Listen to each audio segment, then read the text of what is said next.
Alright, Ayo, welcome back to another episode of the Laugh Point Podcast, where we dive into the inside baseball of the art form of stand-up comedy. Today, we have a very special guest joining us. He's a very new comedian who just started his journey, so we're going to talk about that. Introduce yourself. My name's Januario. Mm-hmm. Yeah, and Put yourself out to the ladies, you know? I'm 6'2". I can verify that. Because he looks like my son. Exactly. Anyways, this podcast is all about comedy. Maybe a little bit of music talk, whatever. But I just wanted to start a podcast because I am way too obsessed with comedy. I never want to stop talking about it.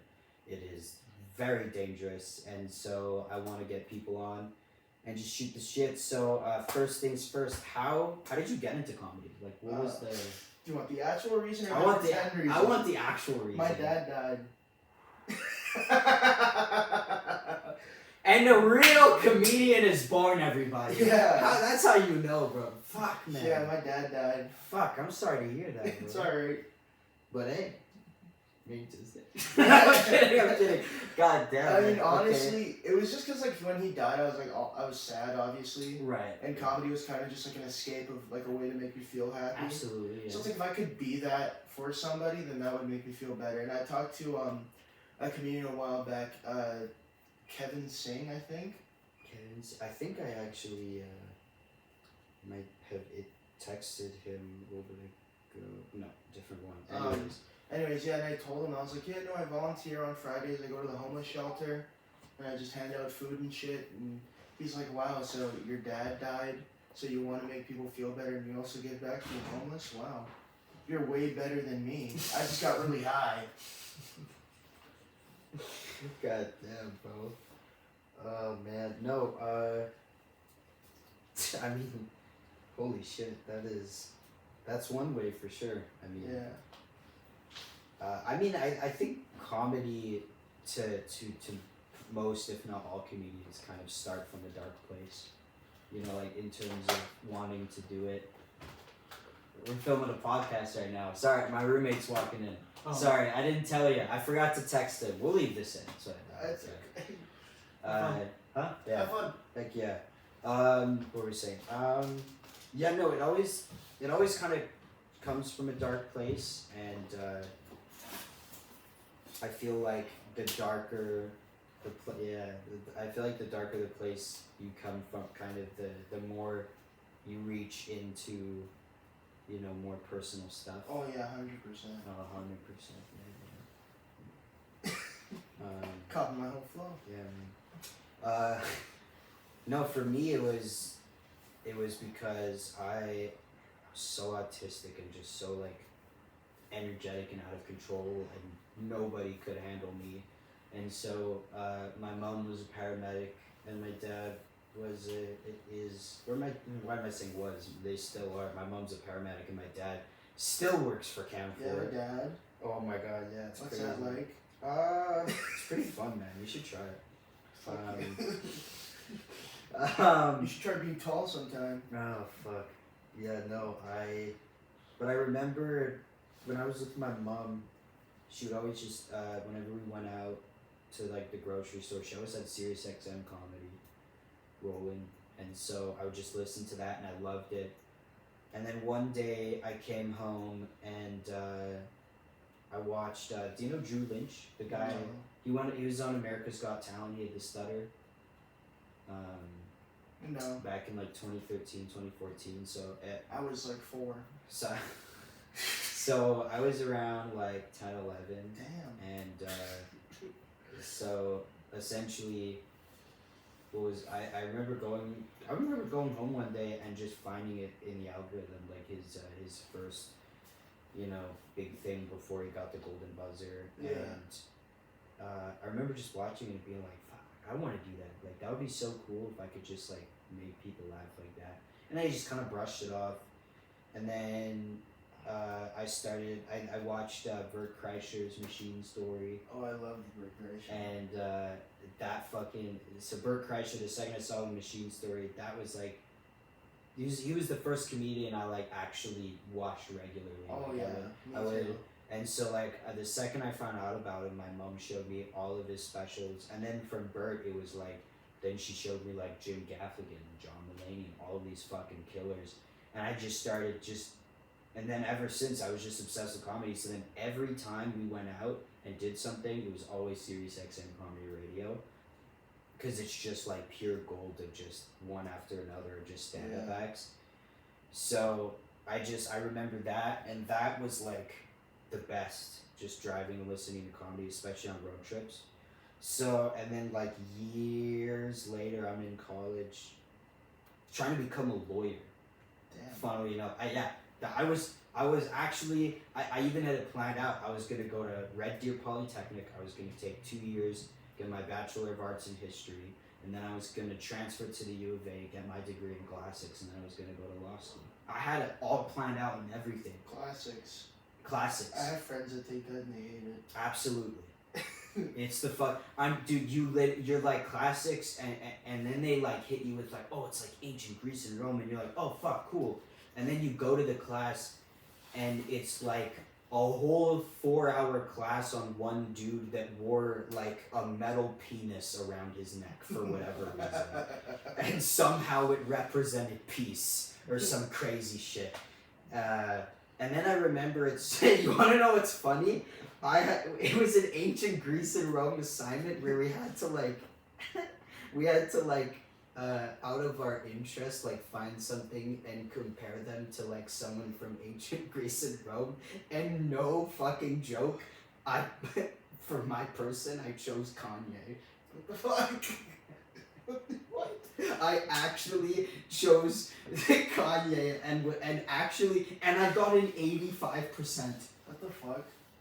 Because I connected all of the fucking emperor's egotistical actions and was like, this very much like is, and I compared the two. 85% was great. What the fuck? But yeah, no, it's classics is so boring. But so I'm in college, and then one day I watched Nate Bargatze's special on Netflix, and I remember just watching it. I was like, oh my god, I want to do this so bad. Yeah. And it was just like in my head, and then it was just like this moment where I was like, oh my god, like I feel like I have to do this now. Like I feel, and so, but I was afraid because my mom had like helped me get to this college. She'd helped me get the student loan. We'd gone through so much of a process. And now you're gonna throw it all away. Exactly. In comedy. Exactly. So I called her, and this is where the story becomes like unlike any other comedian story, because I called my mom up and I straight up go, Mom, I don't want to become a lawyer anymore. I want to do stand-up comedy. My mom would have killed me. I hear a long pause, and then I hear, Liam, you have no idea how long I've been waiting for you to say that. Damn. And the second she said that, I was locked in. But the with my mom, her rule is like, if she's gonna support you, you have to go to school for it. And I was easy. And so I found Humber College in Toronto has a stand-up writing and performing program where they literally like teach you all the like they literally are like, all right, when you go up, you want to make sure that you put the microphone stand like behind you. They literally from square run.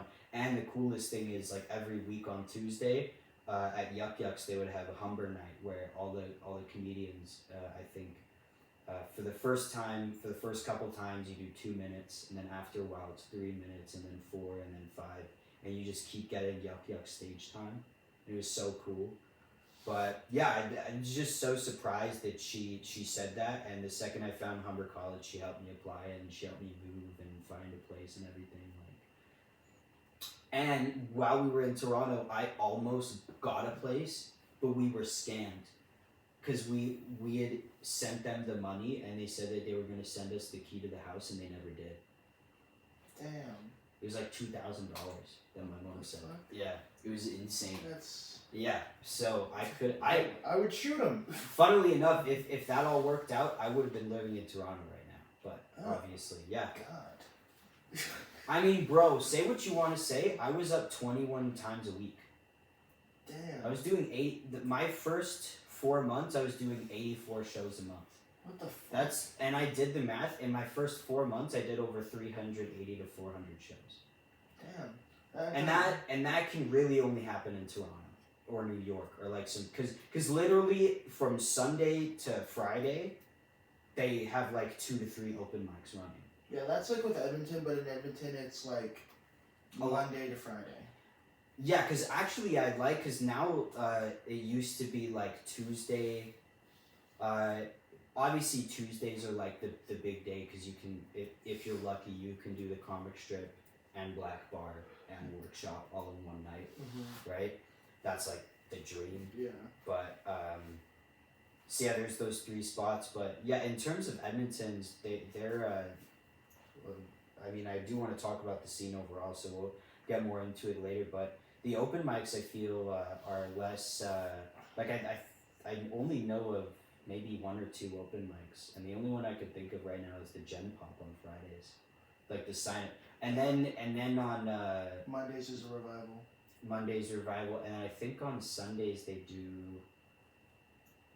Where was Southbound Brewing? What day was that? Southbound Brewing? I think Southbound Brewing is on Mondays. Mondays, yeah, okay. Tonight they do have an open mic though at some place on 137th. Oh, nice. Yeah. Yeah, so that's how I got into comedy, and I was so like. So that's what made me like the push for me. The push for me was like watching Nate and then being like, I need to do this, and then my mom giving the confirmation. Like that was just everything I needed. Yeah. But like what? So like, you said your father passed away, and you wanted to be that source of to like help someone. So after that, were you immediately like, I want to get on stage, or did it take a little bit? It took a little bit. Okay. It took me going through it's not even tough for me, I'm just trying to think. Yeah. It was definitely like high school. I went through high school. I was in theater, and it took me doing a musical to try and find out that like I like being on stage and I'm comfortable. So much fun. Yeah, and you know, it's like even when we were at the Moon, some lady walked up to me. She's like, "Wow, you're so comfortable on stage. You don't look like you're shitting bricks at all." And I'm like, "Yeah, no, it's just what I do. I just like." You like being on, and that is something that takes. That it's funny because that actually usually takes a while for a comedian to get comfortable. It took me around 2.5 years before, because I think. I go back now, and if you look at a set of mine from like when I first started, I literally don't even give the audience the time of day to get to like process the joke. I literally am like, I'm literally like, so chores. What's great about chores is me and my brother were talking shit about our parents. They were to smoke break trying to form a union. He's like, but we're trying to work weekends now. And then I was born in Alberta, and like literally, like and you can't, you can't let them like. I'll show you after this. I found like I can show you. I was 6 months in, and I got the worst intro ever. The intro was, alright, apparently. I have hemophilia, by the way, a blood clotting disorder. Just before I say this, the guy goes, alright, apparently he's really good at making people laugh and really bad at clotting blood. Liam Anima! What the fuck? And then I just hear like a couple claps. And then you hear one like, aww. I heard one. I remember I bombed in that room, and you can't hear it in the video, but a joke bombed, and I literally hear someone go, I feel so bad for this guy. I would be like, kill yourself! Dude, honestly, I think, and it's funny, because I go back to, like, when people would, like, give me feedback. The biggest feedback was, you gotta slow down. And it's obviously way easier said than done, but I can 1,000,000,000% see what they were talking about, you know? I'm gonna get up and check. Yeah. Just to make. We're gonna check to make sure we're recording. So if I ever like look in that direction, I'm just looking at my girlfriend. He's weird and he likes looking off into the distance. Yeah, I'm just chill. I'm not just a chill guy like that. Alright. Oh my god. So it's fun. We didn't actually pick a comedian. I was actually thinking for the next comedian. I was thinking Patrice O'Neill. I'm not gonna lie to you. don't know that many comedians. No way. No. Okay, what's like? Are you kidding me? No. Obviously, you know Norm, right? No. You. No. Guys, I'm so sorry. I'm just illiterate. All right, so here's what we're gonna do. So this is the segment. So since you haven't seen it, I'm actually gonna show you, and I'm just gonna edit it in, obviously. I'm gonna show you my favorite Norm Macdonald bit. All right. I don't laugh. I love comedy, but I don't laugh. Oh, so but I smile, but I don't laugh. It like something has to be like really, really funny for me to like laugh. Oh, bro. Okay. Bro, you're gonna love this. Oh, this guy. Yeah, this guy. You know Norm. Yeah, I've seen him in fucking tons of movies. Yeah. Okay. Thank God. Okay, because like Norm is like a. Have you seen this bit though? No. Okay, so you gotta at least watch, bro. Yeah. This is like. So this is his classic. Like when people think of Norm, one of the jokes they think about is the World War II bit, and this is it right here. It's fucking great. But I watch the TV, I watch the news, make you afraid of the news, you know? Put all these stories on, Iraq, Iran, North Korea, you know, try to scare you, you know? But does it ever really scare you? Like, you ever wake up in the middle of the night, North Korea! That little tiny country across the ocean. I wonder if they'll get me.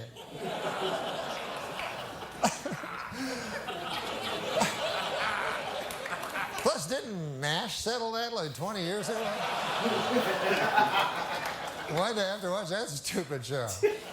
There is one country that worries me, though. Not Iraq, not Iran, not North Korea. The only country that really worries me is the country of Germany.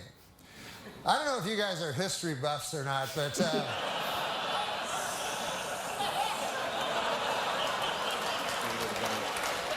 in the early part of the previous century, Germany decided to go to war. And who did they go to war with? The world. That had never been tried before. And so you figure that would take about 5 seconds for the world to win, but no, it was actually close. Fucking scary.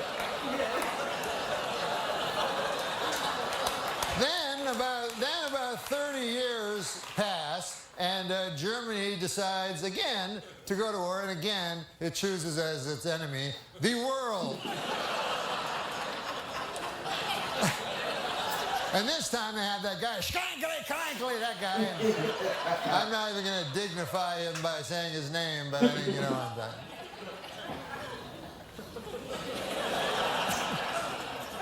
But you'd think at that point the world will go, listen, Germany, here's the deal. You don't get to be a country no more on account of you keep attacking the world. That's fair.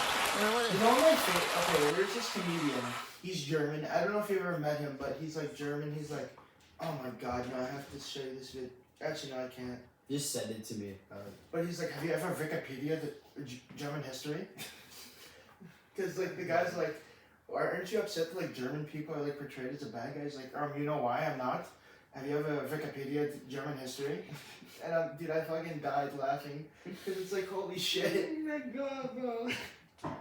Bro, we were talking about this about Norm, and I guess we'll actually just continue because he really is such like a national treasure in comedy. We were talking about like, or at least to me, what stands out is this. There are so many stories of just people talking about how like he just decided whether he wanted to do well or not. Like I remember one guy was telling a story where he was just backstage and he'd just be backstage like, I'm not gonna do material. I'm gonna fucking ruin these guys' nights. and then or like one time Tom Segura has a famous. I love Tom Segura. So Tom Segura told like a famous story on Two Bears about like how he was like hanging out with Norm and like Norm was smoking a joint before the show. And he was like just like a new comic, and he was like getting high like before the show, and so he's like taking puffs, asking Norm like about movies and stuff, and they like call him up to be like, all right, you gotta, you know, and he enters the room as they're saying his name, and he's holding like a Sprite bottle, and he walks up on stage, and he just takes a second, he goes, why the fuck do people drink fucking bottled Sprite? And does 30 minutes on just the Sprite bottle, no material, and murders. What the fuck? Murders, dude. And I'm like, oh, and the best, dude, even better, what's so gangster about him is apparently when he would kill, he would just like, you know, he'd be like, all right, whatever, cool, I'll leave. But if he bombed, he would wait at the door as people were leaving, and he'd be like shaking their hand like, thanks. And like as people were leaving, they had to talk to him and like acknowledge him, like, yeah, you just bombed, you know? And I'm like, dude, nobody, anytime a comedian bombs, you know this feeling, like when a comedian bombs, you just want to get out of there. Like just, definitely. It's like, but the worst part is like, you can't do that. Cause like, if you bomb and you just leave the stage, that's it for you. Like, that's what people are gonna know you for, is like the guy that walked off stage because it got too hard. I've definitely felt that. and scarily enough, that happened to me one time. Wow. I have epilepsy, and I get these things when I don't have enough of medication, or like my levels aren't correct, and I essentially I'll have what's called an absence seizure. And in the moment, I'll just literally forget. After I have an absence seizure, I'll forget where I am, what I'm doing. So I literally had like 2 absence seizures on stage, and I just forgot all of my material. Damn. Everything from start to finish. I got up on stage, looked at the crowd, had an absence, like said a joke, had an absence seizure, had another one, and then was just like, okay, but guys, bye. And I ran out. I'm talking like sprinted. I ran out, and my friends were like, dude, are you okay? And I'm like, no, like, fuck. And I didn't go back to that club for like a month. What club was it? It was in Toronto. It was... Oh, okay. So you can... It's okay. Oh, no, it's okay You're already now. fucking far away. Oh, it's okay now, but this was like when I was starting, and I think, what was the place called? I have to look this up, because I'm going to be honest, it is the best. Like, I feel like it's the best open mic in Toronto. I bombed at fucking... 2 places I remember bombing. The Comedy Factory in Gateway Boulevard behind a bowling alley. Yep. This was right after, like, dude, like, they had, like, awesome. They had fucking Haig. They had Ahmed. They had Simon Glassman. No, so they had killers. Fucking crazy. Just murderers, yeah. Yeah, and I talked to Simon, like, last week behind the strip, and he's actually really nice. Oh, yeah. Oh, dude, Simon's... and we'll get to that in a second, but what I love about a lot of the Edmonton comics is they're all just super nice. Oh yeah, no, they're not. And they're all just like super honest with each other, like, you know what I mean? Like, yeah. And actually, there's something that I wanted to talk to you about, because I remember you got off stage the night that you got pulled at the comic strip. which is like, let me tell you, bro, I've been here for like, what, 8 months now. I still haven't got a job. You've been in Edmonton for 8 months? Still haven't got a job. What you've only been in Edmonton for 8 months? Yeah. What? What do you mean? What? What do you mean? You only been in Edmonton for 8 months? Why does that surprise you? I don't know. You just strike me as like a local. Really? Yeah. Well, that's what I want to do. I want to, because I slowly kind of got more racist. Exactly, I got more racist. I got more along with the comment. No, essentially, I just kind of like slowly started to just hang out with the scene more, and yeah, no, I've only been here 8 months, and not once have I been pulled at the strip. Are you serious? Yeah. Honestly, Nick McQuick, I told him, like, I met him my first time ever meeting Nick. He was like, oh yeah, these are the rules, this is what you can do, this is what you can't do. You can't pull your pants down and show your dick, that's just about it. Other than that, everything else flies. And I'm like, alright. Yeah. I'm gonna say the N-word on stage. Yeah, I can't wait to get my spot on the strip, because I have like 5 minutes that do well. I mean, every time I get off stage at the strip, I tell myself that I did shit. See, that's the thing is, so after you got off stage, you were like asking around like how you did, and to me, like what I've learned is like it's better to, instead of like ask people how you did, just think to yourself how you did. Because at the end of the day, at the end of the day, what I also learned is that really all of the comedians are kind of going to say you did well, right? Because it's, unless like someone... Oh no, dude, fucking Wyatt told me, yeah, no, what happened on stage sucked. Really? Yeah, no, but he was honest about it. That's good though. Yeah, that's no, but what like, I like. I can take criticism. Like, Yeah. You don't have to fucking lie. That's what I like about comedy is it's so... The first time I got humbled was I was an idiot and a guy posted on Facebook like looking for someone to join me on the road, and I messaged him. I could have gotten molested, but sure, let's go. I messaged this guy and I go, hey man, I'm a comic and I'd love to join you. And he took a look at my profile and he goes, no. He goes, dude, you've been doing a month of comedy. This is disrespectful. Or something like that. And he was like, go back to doing open mics and come back to me when you have actual material. Who said that to you? Cause I want to find it, cause I feel like I have enough now to kind of go. Who said that to you? I have a good 7 and a decent 10, which is like pretty, but yeah. okay. I did have a show that I was actually gonna host yesterday. Really? I did have one. It was at the Portuguese Cultural Center for National Women's Day. Mm-hmm. And then I don't know if the Portuguese people are watching this. I'm Portuguese. Mm-hmm. Talk shit about my family all you want. Your venue fucking sucks at booking. Oh my god! Wait, how bad is it, dude? And you don't want to fucking pay the headliners, and you change the host on me. Fuck you. What the fuck? Oh my god! I'm sorry. Portuguese people are fucking. I want to try to bitches. Find this guy that I DM'd to see if I can. I said it. Even though I'm Portuguese, mm-hmm. I'm a bitch. Mm-hmm. So, what was your first time being on stage in Edmonton? In Edmonton? Yeah. Like the first show I ever did in Edmonton, or like after moving? Like after moving and you came back and you're trying to readjust and the scene has changed a little bit. What was your first set? My first set, I think, was at the Moon. Damn. The Moon, and honestly, and I'll get onto that soon here.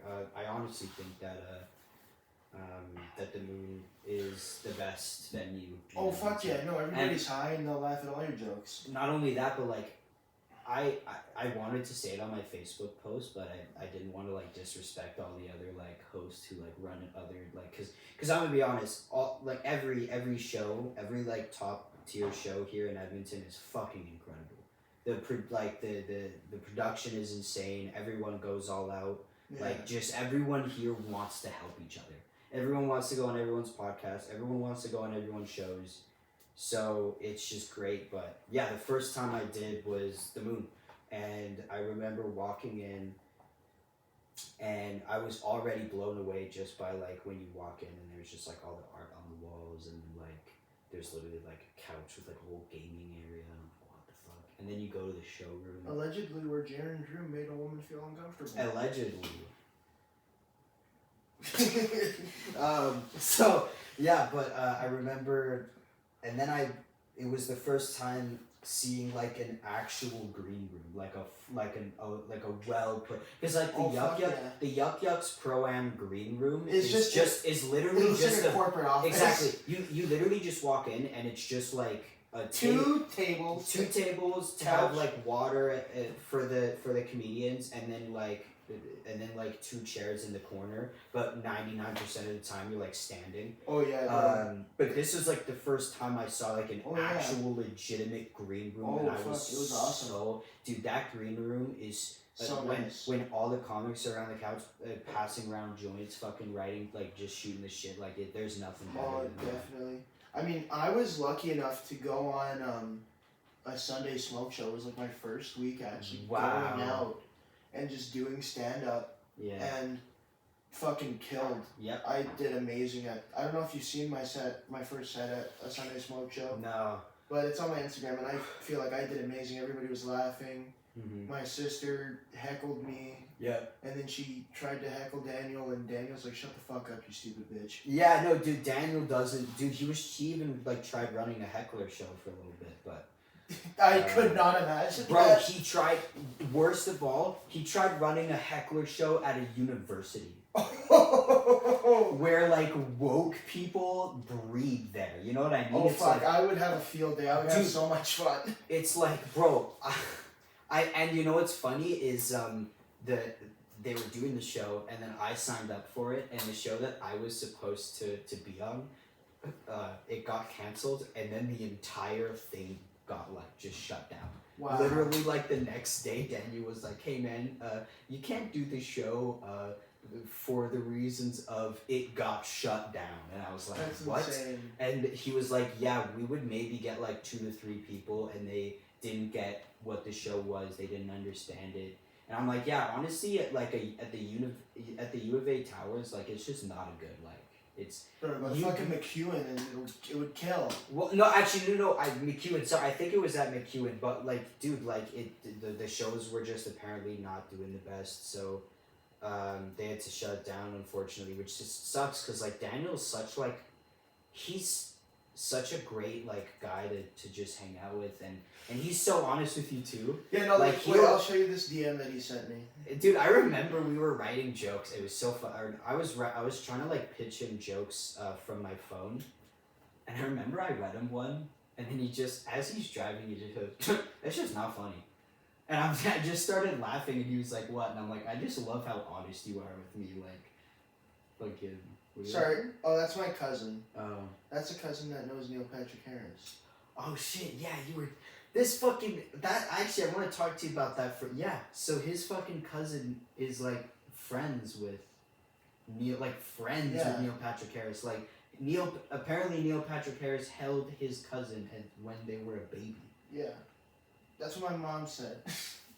They got they didn't get baptized. They got Hollywood baptized. Like it's fucking it's insane. I mean, when my mom first told me, I was like, "Holy shit, the dad from the Smurfs!" Oh my god! If I found out, because he obviously, my favorite part is from How I Met Your Mother. His role in that was just never insane. watched it. You need to watch it, bro. It's so good. But yeah, no, that's just insane. I don't think we'll do the writing a joke because I feel like that's just gonna take fucking. This is what he sent to me. I sent him a fucking. He sent it to me. You think you can just explode on all the mushrooms? Oh no! Without being punished? What the fuck? No! And this is what he said. Oh my god! I told Anthony Reno about it. He's like, Daniel's such a cunt. He is, bro. He's straight. Like, yeah, bro. I was literally like pitching my ideas, and he's just saying, "Yeah, that's just not funny." No. The funniest shit is when he doesn't like ideas, like no. Yeah, bro. Yeah, he does that. He'll think about it. He'll like ponder. He'll ponder, and then just go, no. But he'll do the thing where like it looks like he's smiling, but he's like, Yeah, bro, it's fucking. and I've mentioned it before, and he's like, "What are you talking about?" You know who else is fucking cool? Harshan. Dude, Harshan. I'm not even joking. I don't know what it is, but I feel like he's the cool uncle. Yeah, you know what I mean? So we came up with like a name for him and Brandon. Mm-hmm. So we call Brandon the Goop, and Harshan Gupta. Oh my god. And this was all happening like at after the Smileys like ghetto fucking open mic. Mm-hmm. We went to Wyatt's house and we just sat there and shot the shit for like a long time, just sitting there. We just sat there talking and everything. Mm-hmm. It was honestly the most fun I ever had. I will say, I think if you're a comedian, the one thing that will never get old is the hang. Oh, I think the hang is like, honestly, being on stage is great, making people laugh is great, but honestly, I am way more excited for the hang afterwards. Oh, 100%. Because to me, I'm just going up there doing my thing. Afterwards, it's just hanging with the boys, smoking joints, fucking, you know. It's being unhinged and it's okay. And bro, but the worst thing is like I have, like to me, I'm more of like a write down jokes comic. I am still like trying to develop my like in the moment being funny, right? So whenever I'm like in the green room with like Brad and and all these killers and like Harshawn and everyone, I just like freeze up. Yeah. Because I'm just like, bro, like they're so funny and they're all just like already I just like, and to me, I'm like, I don't want to interrupt that. It's like maybe once or twice I'll make like a comment, but like most of the time I'll just kind of be like. Oh no, that's what I love because I'm always like that. I'm always fucking working. I was on my improv team in high school, so I had to learn how to talk fast and come up with funny shit. See, the thing is I took improv classes for that year that I was in Humber College, and they definitely did help me in the sense that like when someone heckles me, it won't shut me off. Like it won't let me get away from my material. If anything, a lot of the time, being vague, like being a bitch and being vague at the same time works so well. Like a lot of people, when they try to do like crowd or like when someone heckles them, they try to go way too much into them. You know, exactly. For me, because I remember I have a bit about salt and vinegar chips, and about how like I say like they were created by a depressed person because eating them feels like self-harm. Bro, eating them feels like you're fucking eating batteries. Exactly. And so I did, but the second I said salt and vinegar chips, I heard a guy go, "Oh, I fuck it," and then he just started trying to talk about them, and all I did was I went, "Sir, shut the fuck up right now. You're not important," and the whole fucking crowd like blew up. Well, that's because like you just fucking make them feel like terrible. Exactly, because you have to, because literally. The number one thing is like what I love about Yuck Yucks is before the show 3 times they'll say, just remember when a comedian's on stage, don't say anything. They're just trying to do their material. Let them do their material. And when someone tries to talk over it, you're interrupting someone's job. Flow. Right. So I'm gonna get pissed. I'm gonna call you out. I'm gonna make you feel like shit for it. I mean, I did the dojo. And then the asylum on Friday. I don't know if you saw me do that. No, I've been meaning. I'm gonna start coming back a lot. Holy fuck, dude! It was like you know George, right?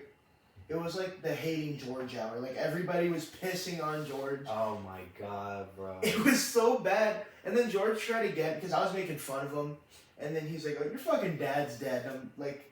I was like, okay, that doesn't hurt my feelings. Oh my god, bro! He actually fucking went on that, dude. Yeah, and I didn't want to respond back. I didn't want to like throw gas on. I don't want to like throw gas on the fire. Right. But like I could have said something back if I wanted to. Oh yeah. Oh yeah, this is the same guy that fucking drove a cokehead to back home. He pulled out a bag of coke in his backseat. Yeah, like this drunk lady was like going up. Like if I didn't pay my face, I'll show you. I'll send you the video so you can put it on screen. You'll see it on screen somewhere. But this is what I looked like. Nope, that's recordings. That's what I looked like. And yeah, she's like, "I love your face paint. It's so nice." I hope these people don't see that. I hope they don't see me talking about them doing coke. Bro, just cut it out. We'll just cut it out. We'll just cut it, yeah. We'll just cut it. No, but yeah. Anyways, let's continue. Let's continue. We'll go into a couple more.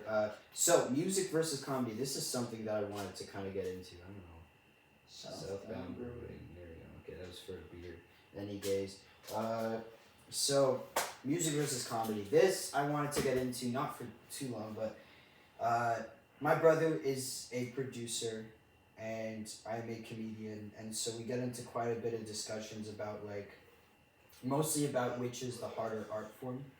And I will say that like at the end of the day, making music is hard. Like it's 100%. Not. I'm not going into this by saying anybody can make music. No.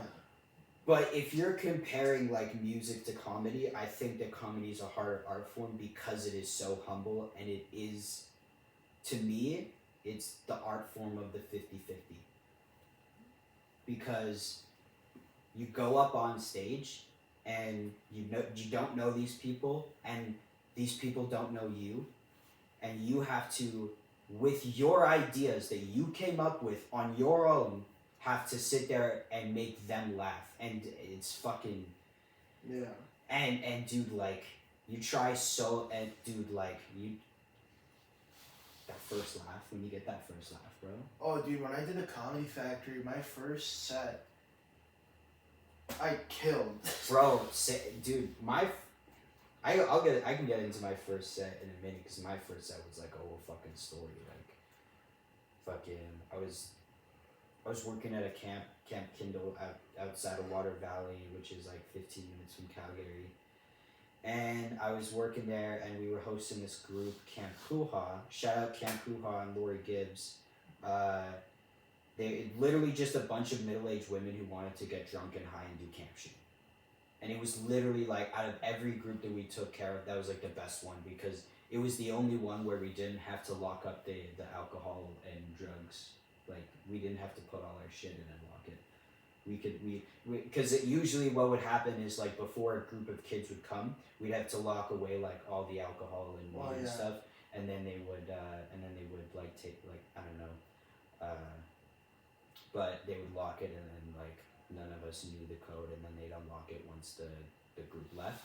This was the only group out of every single one where we didn't have to do that, because they also drank and smoked. I remember going out one night, it was like 8 p.m. and all of them were around the campfire just passing joints, and they were like, "Hey, do you want a joint?" I'm like, "Fuck yeah." But one day I'm going on a hike, and they're like, "Hey, so what are your future plans?" I'm like, "Oh, wait, I'm going to Toronto soon to do stand-up." And she's like, "Oh my god, really?" And I'm like, "Yeah." And she goes, "We have a comedian in our group. You should go talk to her. Her name's Lori Gibbs." And I was like, "Oh shit." And they go, "Yeah, she's done like JFL, Montreal, like the fucking comedy festival, like Winnipeg Comedy Festival. Holy shit. Been on Sirius XM radio, like all this shit." And I'm like, "Oh my god, yeah, like I have to talk to her." And so we have like this 6-hour talk about comedy, like just a whole, like, just everything. And then she's like, "Do you have jokes?" I'm like, "Yeah." And this is literally the notebook. This is or no, wait, this might be a different one. Or not. Maybe not. No. Oh yeah, it is. This is literally the notebook that I used to write my first jokes in. And my first joke ever was about deodorant, and how all the names are like aggressively basic. You know, like Super Ice. no, it's like you walk into a perfume aisle, and it's all beautiful names like Shower of Gardens and like Flower of Happiness. And then you go into like a men's deodorant, and it's just like fucking bears and shit. Right. And the punchline was like, "I can't wait for the next Old Spice to be just straight up called cum." So that was my first joke. But dude, like I was like, "Yeah, I have jokes." Brought the book out. She read it, and she was like, "Doing an event tomorrow. You should open." And it was like 200 people. Damn. So my first show was 5 minutes in front of 200 people, and I got a standing ovation at the end. Holy fuck. That literally, if you listen to any comedian's story to start out, that never happens. Never. So yeah, I got super lucky in the fact that my first show I just crushed and got huge support. I mean, I did the Comedy Factory. I just told Bob about like how much I loved comedy. Mm-hmm. And yeah, I got my first set there. It was okay. It was like 30 people maybe. Dude, 30 for your first 30 is people amazing. is a lot. It's amazing, yeah. Yeah. Because usually you'll get like maybe 7 to 10 if you're lucky. Yeah. Fuck, that's like at the Revival. Like, no diss to the Revival at all. But the open mics, like sometimes I feel bad because it's like there's only like 3 people, but there's so many fucking awesome comics there that are hilarious. Oh yeah, all of it. It's crazy how people could be literally going to see, like, for free, the best Edmonton comics, but they're and just fucking not. touring headliners. Like, Literally. people that are like, they might have tickets to go see their show this Saturday, and they're fucking at the bar, and they could go see a sneak peek of A sneak peek of what exactly, Yeah. and it's like, if you're, by the way, if you're listening to this and you're in Edmonton, go to the River City Revival House open mics, because there are fucking killers there, genuinely. Yeah. But, yeah, no, it's fucking. It's fun. So that's. Oh yeah, last week I didn't even have to do a draw spot. I just got booked For what? for the River City. Good show. shit, bro. Good I shit. just asked Ahmed, and he was like, "Sure." Dude, honestly, no, that's another thing too, is like a lot of people don't even realize that if you're just confident and ask for a spot, 50% of the time is like they'll probably say yes. Yeah. Like honestly, because like I remember I got a spot. You know how they're doing their first year, their 1 year. Public access. Yeah, I got booked for that. What? Yeah. Damn. It's sold out. I'm pretty sure, or it's good. Wyatt said I remember when he put me on the list. He goes, "You better not bomb because it's probably gonna be sold out." I'm so sad I can't make it to that. Because I didn't Bro. buy a ticket. Dude, you're a comic. You don't have to. What? You could just go in. You could, dude, just literally message them. Message Trish. Because I honestly, dude, I thought the same thing. It was the same thing for the smoke show. I was like, "Hey, Trish, I don't have any money," and she goes, "Oh, you're a comic. You can come for free." So I might go to the smoke show tonight, honestly. dude, that would be fun. Just to go, just to go. My favorite other thing to do is like comedians that like I talk to and I know. Mm-hmm. I'll just go when they're on stage. I'll just take pictures of them. Dude, yes, that's one thing that I want to start that I used to do in Toronto, and it was funny because it eventually started working because like a lot of people actually really like having pictures of them on stage. Oh. And so I remember literally like with me in my class for like Humber College, anytime we went to the Tuesday Yucks, I always like would go I would always try to go first, and then I would like set up, scary. oh yeah, Going first. exactly. But I got that's actually how like now like when I remember Trish asked me to do a bullet spot like out of nowhere. She was just like, "Hey, can you do bullet?" And I was like, "Sure." And I wasn't even nervous because I was so used to like going on first. So I would go on first, and then I would like from different angles and different lighting, like I would take pictures, and then at the end I would just send them to all my classmates. And then eventually it would be like their profile picture and shit, and I'll be like, "Fuck yeah." Yeah. Yeah. No, but back to that music versus comedy thing. We literally honestly, we got into an ADHD mode where we went into 3 separate talks, but this has been really fucking good so far. So just quickly, like honestly, to me, like when I look at music, I was watching a documentary about Logic, which I know was fucking hated in the hip hop community quite a bit. Who's Logic? The white guy, 1-800. He made 1-800. Fucking. He's a fucking nobody. Fucking look. I bet if I look him up, you'll know who he is. Oh, is he like one of the fucking white guys in hip hop? Oh, him. He's a fucking loser. Yo, it's funny. I almost wore my Logic hoodie. I would have made fun of him. Oh my god! Dude, you wanna know what's funny? It says on the sleeves, "Peace, love, and positivity." Logic, you're a fucking loser. Logic, if you're watching this, please, I'd love to have you on the podcast. He's not. Okay, but back to what I was saying. I personally think that like music is difficult because you have to channel from so many different things. Oh yeah. Like you have to you Keep on talking. I have to go fucking check. I'm terrified. Oh yeah, It's no. gonna fucking be It's- off. Let's get into the music. Let's get into music and comedy. No, I honestly think that like with music you have to channel from like you have to get instrumentals and you have to like if you're a lyricist you have to write down like Fucking rhymes. which is like if I actually try to go through the process of like writing a song I just can't because like I remember my brother was like he's a producer, he's like, "I'll show you how to make music." I'm like, "Cool." And he's like, "Dude, like everybody says it's so complicated, but it's like No, it is. but then he's going, "It's not that hard." And I go, So you have to "Okay." do this. Right. So he goes, "Alright, so all you gotta do is download FL Studio, all these VSTs, all of this shit, and then you wanna go in and change the theme, make sure you have these settings for this, but you don't want this tempo. If you use tempo for this song, then and he literally went on like a 10-minute rant and went, "Other than that, everything's pretty good to go." And I was like, "Okay, but how do I make a song?" This kid goes, "Bro, go watch tutorials." I'm like, "So you're telling me that you just taught me how to set up FL Studio, and that's I don't all?" want to teach you Exactly. And he's like, "Alright, bro, fine." So like, and then he was like, "Share your screen," and he was like, "Okay, do this." And when it was finished, it was like this really nice, simple beat, and he goes, "Cool, you know how to make a J Dilla swing?" And I'm like, "What is that?" And he goes, "It's a J Dilla swing." And I'm like, "That doesn't make any sense." That's not to me. fucking English. And he goes, "So if you can hear that like there's a little swing with like the beat," and I go, "Okay, and And I go, but that's not teaching me how to make a beat. That's just teaching me how to make a Jay Dilla swing. And then he goes, yeah, bro, well, you're the one who wanted help. And then he hung up. What the fuck? I just try to make like Tyler, like whenever, like, okay, comedy was a thing that I wanted to do as a hobby, but now I want to do it like Full time. seriously. Absolutely.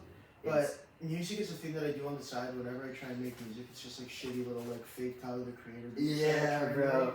Oh my god, I love those memes where it's like new Tyler and it's like I miss my boyfriend. I love my him. boyfriend. And it's like old Tyler, I wanna fucking drag you to the basement And fuck- rape you. and fucking rape you and then kill you and bury you and then bury you and then bury you and then fuck the bury dead. But like just fucking dude. Well, it's also because he was like fucking like he was like trying to like cope with all of like the emotions that he was That having. and he was genuinely just like I don't give a fuck. He was the first guy to like. Everyone was like he just ate he actually just ate a fucking roach cockroach. on camera And then hung himself later. and then threw up and then hung himself and everyone's like why does he do that and he goes and I go to push the limits because just like how comedy is like you want to get just right to the line, it's the same with music. Like you want to do exactly that. And I think Tyler, when he was in his like Odd Future, like Goblin, all that like that Bastard. phase, Bastard phase, he was in that phase of like trying to figure out who he was and like slowly over time was finding out what inspired him. And I think Bastard, such an underrated like album because I even go back to that and listen to it and people are like it's weird, it's unchopped, it's raw, and I'm like but that's the best part about it is you just see a kid who just he literally made it on a laptop that he he made couldn't save. yeah, he literally fucking made Bastard on a laptop, recorded everything on a laptop and released it on a laptop like and now he's Tyler, like he's. He was still Ace the Creator when he released. Oh that. yeah, he was. Yeah, because he was still. He would his tags. He'd be like Ace the Creator, man. Like before talking about fucking dead bodies. But also fucking just like, I loved Loiter Squad. Loiter Squad was my Oh favorite. my god, dude, the fucking what is it when they did the parody of Beyond Scared Straight? when Earl's like, why you got so many necklace, huh? Where you got necklace? My favorite's when they get all those midgets and then they have like that one really tall guy just like fucking like barreling towards them and they're like, oh, it's a kid's football game, and then you have like all the kids just sitting there, the parents. God. But did I say something wrong? Little people. Oh yeah, sorry. Speaking of little people, I met Wee Man in California. Sorry. What we meant to say was fucking midgets. No, Yeah. Sorry. Short motherfuckers. Okay, so before we end, I want to actually dive more into this Edmonton comedy scene because I personally feel that like because I've been to Toronto, Calgary, and Edmonton, and out of all of them, I'd have to say that Edmonton is the best scene. Like Toronto, I was getting up a lot, but like It's the very competitive. most of the crowds were like 3 to 4 people. Right? So, but it was like, it was just all night, just one show, and then bus to the next one, and then take the train to the next one, and then go home. And then the next day, I'd go to class, go home, write 3 new jokes, and then go back to doing 3 more shows. Like it was just a grind. Oh fuck yeah, no, and I'm like, I start work tomorrow. Bro. I'm just gonna do like cold calls. I have to cold Yeah. call my uncle's clients and be like, hey, you want your taxes done? Yeah. And then fucking, I have an 8-hour or a 6-hour resting period. Yeah. And then I have to go out again. Man. And I'll ask my mom to take me. That's not even a joke. Like I say that joke in my sets. Yeah. I ask my mom to take me, or I'll ask fucking Anthony Rita. Honestly, so fucking awesome. Dude, Daniel. He'll drive me. Dude, Daniel is actually fucking shoutouts to Daniel. He has given me so many rides home. Don't wanna fight. This comedy scene is insane because like I said, everybody just wants to help each other, and getting stage time. You know, it's funny because in Toronto, like it can be very competitive because there are shows where like hosts will kind of really only put on like their friends, You know what I mean? So it's nepotism. So, exactly. So it's like there were like shows where like you kind of have to be friends with the host before you can get on, which like fucking horrible. Never, like, don't do that. If you're a host, don't do that. But when I came here, I went to the Moon, and Trish was just so sweet and opening, and like she. Shout out to Trish. We haven't seen Shout her in out. fucking like I know, bro. ever. She's sick. God damn it! And she's like, she gets a stage time, bro. I actually was texting her the other day. She's so nice. Like she was like one of the first people I met when I was newer, and she was so nice. I was like, because I was asking her, because I'm on the First Choice show on Tuesday. What is that? So essentially, it's their smoke-free comedy show. So it's not like you can't, but like you can't smoke. It's just like I think only vapes. Oh. Only vapes, and I think, but like you can't like smoke weed or Damn, anything. I wish I could get on that. So. Is there a draw for that? I'm not sure. I would ask Trish. But anyway, Okay. so I DM'd her. I'm like, hey, like, could you send me some promo? She's like, absolutely. She sent me 2 things for promo, not just one. So she sent me this, Yeah. and she also sent me that. Yeah. Right? So that was cool. And I said, thank you so much. And then she goes, no, thank you. And then I said, no, thank you. Without you, us comedians wouldn't get as much stage time. You created such a beautiful little community, and because of you, all of us just want to help each other.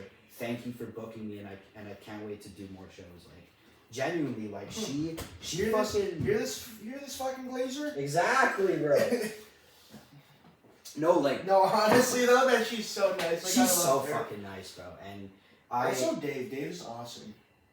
dude, everyone is just Dude, like, Nick brought this bread. I know it's like a side tangent. Nick brought this bread on Friday. that was so good. It was the best bread you'd ever eat in your life. Really, fuck. Yeah, and it was hot and fresh. Oh my god, bro. It That's was, what you get here at the Comedy Scene. Some nice fresh bread, bro. Calm down. and You a fucking- really cool Jewish guy that likes to wear do-rags. Exactly, bro. Well, I think we're gonna end it there. We've had a really fucking good talk. Thank you Yeah. for coming on the podcast, and thank you for watching The Laugh Point. And yeah, see you some other time.